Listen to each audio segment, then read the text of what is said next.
Aš esu archeologė ir 2006 metais atvykau dirbti į Iraką.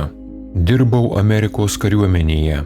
Po darbo dienos mes važiuodami su konvojumi grįžinėjome į bazę. Aš buvau labai pavargusi ir važiuojant snūduriavau. Ir staiga po džipu, kuriame važiavau, susprogo sprogmuo. Ir ką atsimenu, juk aš buvau automobilyje ir staiga aš jau nesu automobilyje. Viskas įvyko akimirksniu ir aš atsidūriau kažkokioje erdvėje, kurioje buvo tūkstančiai būtybių. Aš iš karto supratau, kur aš esu ir ką veikiu. Supratau, kad turiu prieėjimą prie visų egzistuojančių žinių. Visa informacija buvo konceptuali ir ji buvo pilna. Anapus aš turėjau kažkokią formą ir tos būtybės, kurias mačiau toje erdvėje, aš suvokiau, jog tos būtybės susidėjo iš šviesos ir jos turėjo žmogaus pavidalą. Savo mintimis aš galėjau keisti šių būtybių pavidalą. Supratau, kad toji žmogaus forma man buvo rodoma specialiai tam, kad aš nejausčiau diskomforto toje erdvėje ir kad visa mane supanti aplinka būtų tokia, kad netrukdytų man patirti tą kitą realybę. Jeigu tos būtybės būtų man nesuprantamos formos, visa tai mane labai trikdytų ir aš negalėčiau susikaupti ir negalėčiau suvokti pilnai tos realybės ten esamą. Anapus turėjau prieigą prie kultūrinės ir civilizacijos informacijos. Supratau, kad kiekviena kultūra turi savo tipo informaciją ir tos kultūros sąveikauja tarpusavyje. Suvokiau, kaip veikia skirtingos kultūros ir net kaip kiekvienas žmogus tam tikroje kultūroje sąveikauja su kitais žmonėmis ir kaip viskas veikia kartu. Suprantu, kad daug šios informacijos atrodo beprasmiška mums mūsų pasaulyje, tačiau toji informacija buvo labai svarbi esantiems anapus. Būtybės, kurias mačiau ten, jos buvo man pažįstamos ir supratau, kad su jomis tikrai anksčiau bendravau. Tačiau aš nežinau, kur mes bendravome, ar praeityje, o gal bendrausime ateityje. Ir kiekviena toji būtybė turėjo tam tikrą savo vaidmenį, ir tas vaidmuo arba jų užduotis buvo kažkaip susijusi su mano egzistencija Žemėje. Mūsų žemiška realybė yra tiesiog viena nedidelė imtis iš tos didžiulės realybės, kur egzistuoja kitos būtybės. Po to aš akimirksniu atsidūriau kitoje aplinkoje. Įdomu tai, kad man tereikėjo tik apie kažką pamastyti ir aš akimirksniu atsidurdavau kitoje aplinkoje. Taigi aš atsidūriau kažkokioje juodoje, begalinėje, šiltoje ir malonioje, tarsi velvetinėje erdvėje. Aš neturėjau jokios formos, jokio pavidalo, būdama kažkokia energijos sankaupa. Ten kartu su manimi buvo dar dvi būtybės, kurios manyje kažką tarsi suderino bei patobulino. Ir kai jos pabaigė, jos išnyko ir prasidėjo mano gyvenimo peržiūra. Mano gyvenimo peržiūra susidėjo iš situacijų, kuriuose aš pamačiau, kokios buvo įvairių mano sprendimų pasekmės, ir tai mane labai sudomino. Kai toji peržiūra pasibaigė, aš atsidūriau gilios ramybės vietoje. Būdama ten, aš nuėjau į save taip giliai, jog viduje man pasidarė visiškai ramu bei tylu. Ir tada aš pajutau amžinybę. Suvokiau, kad viskas, ką mačiau aplinkui, ta pati amžinybė buvo ir mano viduje. Nežinau, kiek ilgai prabuvau toje būsenoje, kadangi anapus nėra nei laiko, nei erdvės. Tada aš atsidūriau kitoje aplinkoje. Tai buvo tarsi gydymo arba pataisymo erdvė.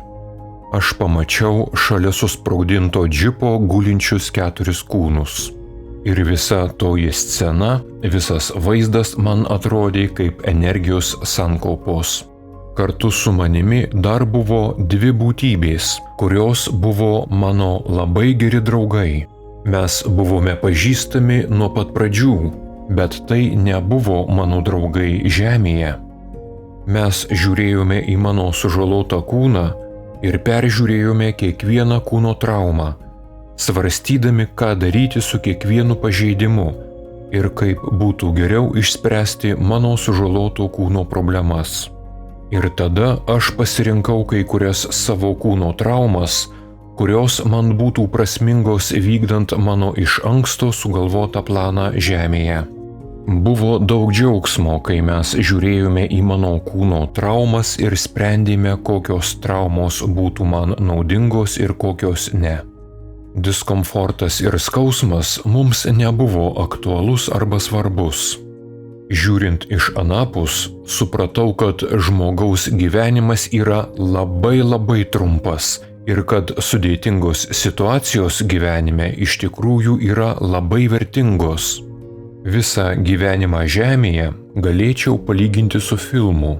Jeigu tu eini į kiną ir galvoji, kad aktoriai filme tikrai žudo vienas kitą, tai čia būtų didžiulė tragedija. Tačiau žiūrėdami filmą mes juk suprantame, jog tai yra vaidyba. Lygiai taip ir aktoriai žino, jog tai yra filmas. Ir kai filmas pasibaigia, mes tiesiog išeiname iš kino salės ir kiekvienas jaučiasi labai gerai ir niekas iš tikrųjų nėra nei sužeistas.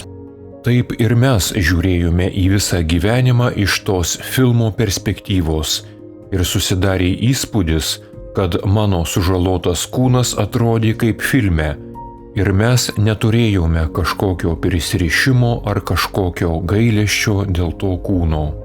Mums visiškai nebuvo liūdna ir mes daug juokėmės.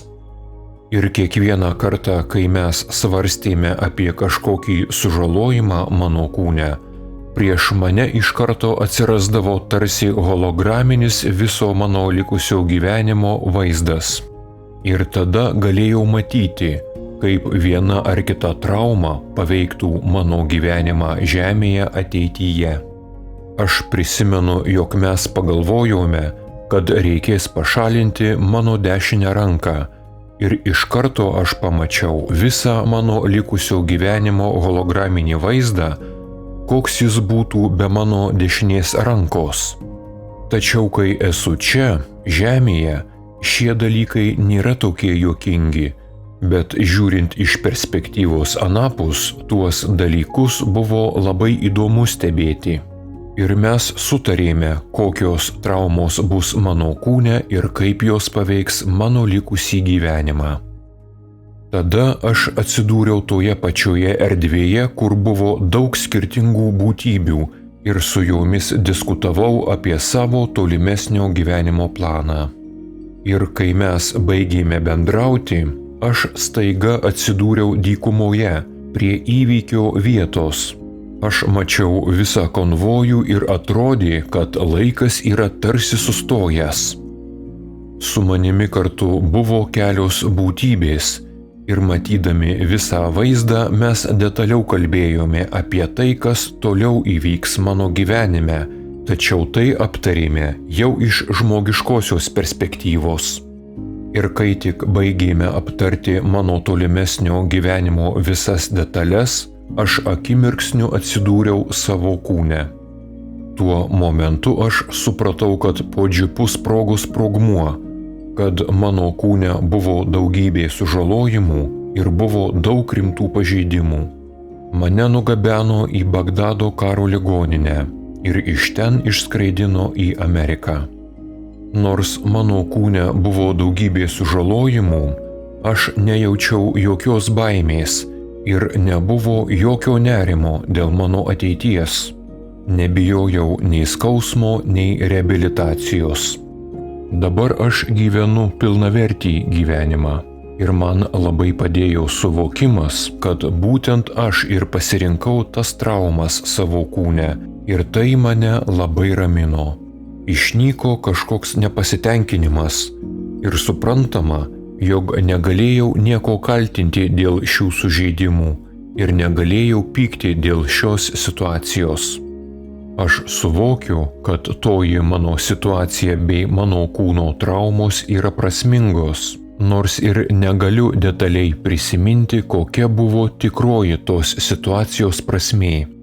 Ir nėra svarbu, ar aš prisimenu tai ar ne. Tačiau vienas dalykas yra svarbus. Aš tikrai prisimenu, kad mano situacija yra vertinga ir toje situacijoje yra tam tikra prasmė.